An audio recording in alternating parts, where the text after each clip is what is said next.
Hi students, good evening.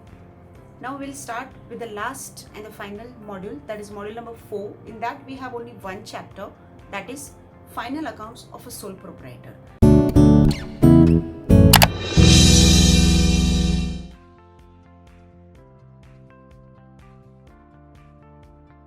Next we will come over here is depreciation is to be written off on two items. Machinery पे भी आपको depreciation करना है and furniture के ऊपर भी आपको डेप्रिसिएशन की, but the percentage are different. See on machinery the depreciation is 10%. So machinery that means that is your asset. So machinery value which is given over here is rupees 90,000. 90,000 पे if you calculate 10%, it comes as a 9,000 depreciation. So from 90,000 you will deduct 9,000 as a depreciation. So the WDV amount which final comes as rupees 81,000, that will be shown in your balance sheet, outer column 81,000. Now this 9,000 ka second effect. Now machinery, I already told machinery is used for my production. Machinery is used for my manufacturing. So depreciation expenses of machinery will go to my manufacturing account. I earlier also told whatever the expense related to your machinery, whether it may be a depreciation, it may be a repairs, it may be a overhauling of machinery, as it is related to my production, so that will come in my manufacturing account. So the second effect of depreciation on machinery, rupees 9,000, will be posted in my manufacturing account as depreciation on machinery, rupees 9,000, or you can say on plant or machinery, whatever. Now on furniture, there is also depreciation, but it is 5%. That the value of the furniture is rupees 9,000. 9,000 p you will calculate 5%, that comes to rupees 450. After deducting the depreciation, the WDV of furniture comes as rupees 8,550, which will be shown in my balance sheet outer column. Now the second effect of this depreciation, that is 450. Now furniture definitely is it used in my office, so that is a part of P&L item. So rupees 450 with the second effect will be given in my P&L account, rupees 450. You can see in my P&L depreciation on furniture, rupees 450. Understood? Yeah. Go to the next one.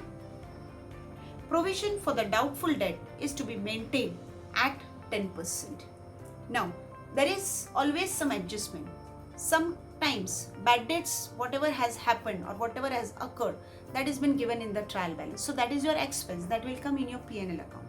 Now this is provision, that means still whatever the debtors which are there in my balance sheet, that is I am still expecting 10% provision on that. I am still expecting कि उसमें से भी मेरा 10% और मेरा bad debts होगा. That means this is I am assuming something as a new RDD. Understood? So what is the balance of the debtors? Go to your balance sheet, 27,000 I have written. Uska 10% is still further provision I have to maintain. So from 27,000, if you calculate 10%, it comes to 2,700. So that I am not going to recover from my debtor. So that I will deduct from my debtor, and our balance part will come in your outer column, that is 24,300. So you can see in your balance sheet the debtor final amount is rupees 24,300. Why? Because I have deducted 10% of the amount which I am not going to recover from that. That's why I have deducted those amount. Understood? Now where the second effect of this 2,700 will go, that is my provision. That means I am new RDD I'm expecting some more bad debts. So that is again my expense, and that will come to my P&L account. You can see over here is I have already mentioned new debts, or you can say new RDD 2,700. From that the old RDD which was already there in my trial balance, that I have deducted, and my balance part of rupees 1,100 will come in my P&L account. So actually there is a formula for the bad debts. You can always mention bad debts, add further bad debts if it is there, add new RDD if you are still expecting, minus old RDD. So after doing all that calculation, whatever the balance comes, that will come in your P&L. Here you have only been given new RDD and the old RDD. So what I have done over here is from the new RDD, as percentage of debtors, I have deducted old RDD which was already expected, and the balance I have taken. Sometimes you might be given bad debts also may be given, sometimes further bad debts may also be given. So the exact formula will be bad debts, whatever has been given. In that you will add your further bad debts. After that you will add your new RDD, and then you will deduct your old RDD. Whatever the items which is given, you will give effect of that, and the balance part will come in your P&L account. So here new RDD from 2,700, you are deducting your old RDD of 1,600. So the balance part of 1,100 will come in your P&L account. So now we can see over here there were 6 adjustments and we have finished all the adjustments. Now one more thing to be clarify over here is when you solve your final account sum from the trial balance, first take one by one each item. You can make a tick off against all those items, so you come to know that you have not missed out any single item, because so many items are listed very numerously one by one. So there are many chances sometimes we may miss one item. So if you tick that item, you come to know like we have not missed any item. Again, against each item, whatever the adjustment are there, as we mark right now, you always have to mark accordingly so that you don't miss the adjustment also. Once you finish with the adjustment, like how we have finished just now with the 6 adjustment, you again refer those adjustment, like I have given the effect of all those adjustments and both the effects have been properly given. Now once after your all the items from the trial balance has been posted, after that you have given the effect of all the adjustment in the 2 sides, the balance part which remains in your final account is closing of the final accounts, or you can say all the adjustment entries of the final accounts. Now how, now here if you can see now your balance sheet, now you cannot see your gross profit, you cannot see your cost of production, but now when we will close one by one each account stepwise, you will come to know what is your cost of production from your manufacturing account. That cost of production will be transferred from your manufacturing to trading account. From that you will come to your gross profit. That gross profit will be transferred to your P&L account. From that P&L you come to know your net profit. That net profit will be transferred to your capital account, will be added to your capital account, and then after that adding in that capital account, then you can tally your balance sheet. So this how your balance sheet gets tallied. It's not like that you can directly now tally your balance sheet. See, there are still the closing entries are still pending. So now the next part remains after finishing all the posting and after finishing all the adjustment effects. The next part which remains over here is adjustment entries, or you can see over here is just closing one by one account. So for our first account is manufacturing account. Now I already told why the manufacturer prepares the manufacturing account, so that he comes to know the cost of production of the goods which is produced by him. So you can see over here in my manufacturing account, come to your manufacturing account, all the items which has been posted, and last the balancing figure over here is on the credit side is rupees 1,40,950. That is my cost of production, and that is my balancing figure. How I can say this is my balancing figure? So here you make a total of all your debit side, that comes to 1,49,450. From that total deduct your credit side both the items, the balance part is there, that is your cost of production. So from my manufacturing account, as I told, you come to know your cost of production. Now this cost of production will be transferred to my trading account. So from manufacturing account, it gets transferred to trading account. So you can see in your trading accounts on the debit side, or you can see on your trading account to manufacturing account cost of production of rupees 1,40,950. So that is a closing entry. You can see this is not, nothing has been come from adjustment. I have closed my manufacturing account. Manufacturing account में जो balance आया cost of production वो मैंने trading account में transfer किया. Understood? Now I will close my trading account. So you can see over here from trading account what you come to know is your gross profit. Yeah, so here you will make a total of your trading account credit side, that is 2,18,200. From that you will deduct all your debit items.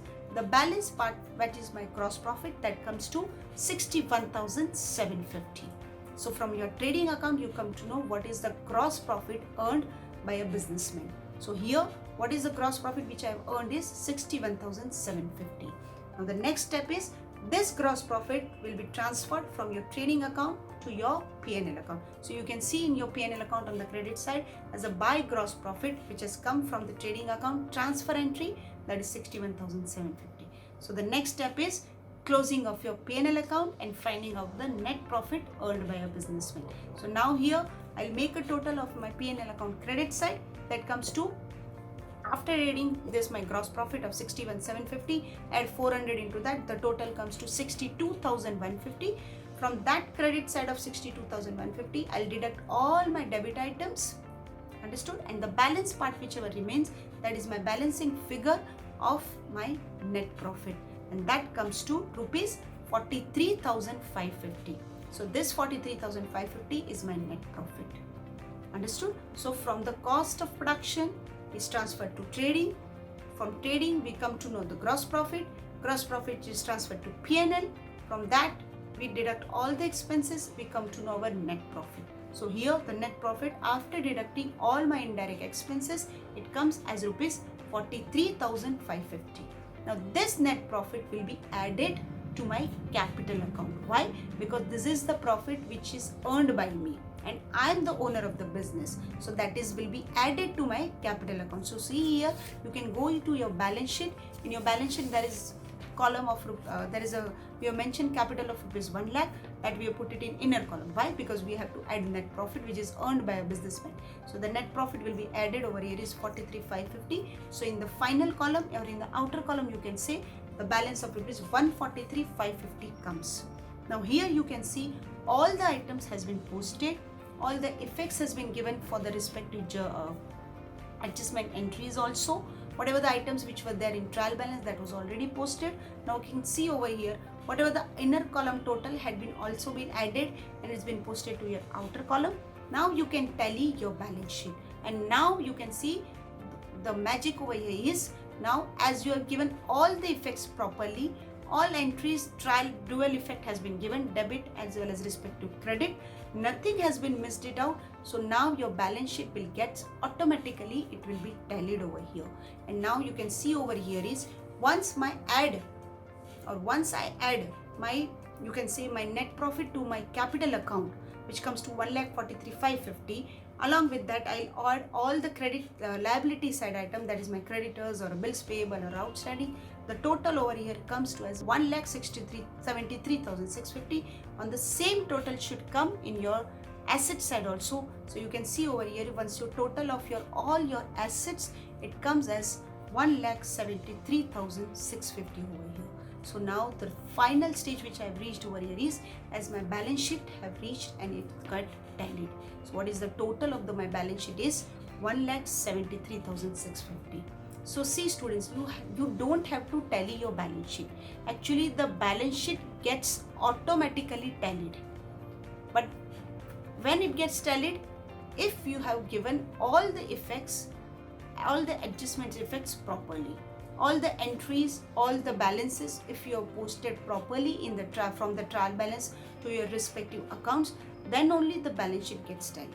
So here the basic idea or the basic point or the very important point which you have to keep it in mind is you have to start initially itself very carefully each and every item. You have to again and again check your items which you have posted. Sometimes it may happen like while recording a depreciation, I've deducted 9,000 from my machinery, but it happens like while writing in P&L I write 8,000, I might write 8,500, then your effect will not get tallied. So what you have to always remember, the dual effect. Whatever the amount has been debited, the same amount needs to be credited. Then only your balance sheet will get tallied. अगर कुछ भी एक दुखा item भी mistake हुआ तो मेरा balance sheet tally नहीं होगा. So while giving the effect, always check twice that time itself so that your time also will be saved during exam while solving the sum. Like I have deducted depreciation from my machinery so and so amount, the same amount I am writing in my P&L account, the same amount I am writing in my manufacturing account. So see, for example, closing stock. I have written this amount in my closing stock in my balance sheet asset side. The same closing stock I am writing in my trading account, same closing stock of WIP I am writing in my manufacturing account, so that there won't be any mistake. So while recording itself, while writing itself, you mention that way. Understood? So this way your final accounts will get tallied. So what is the main part over here is just solving a sum, and you will be given a trial balance, a tallied trial balance. You will be given the adjustments also.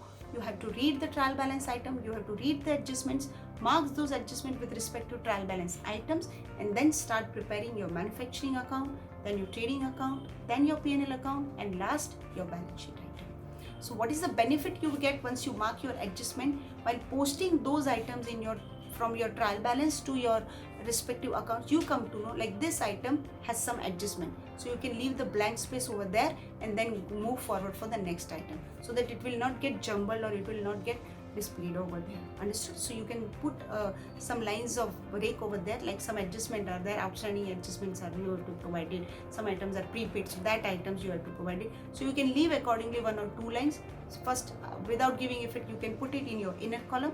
Once you give the effect of adjustment, you can put the final column, final amount in your outer column. So it will be looked properly also, like how it has been displayed over there.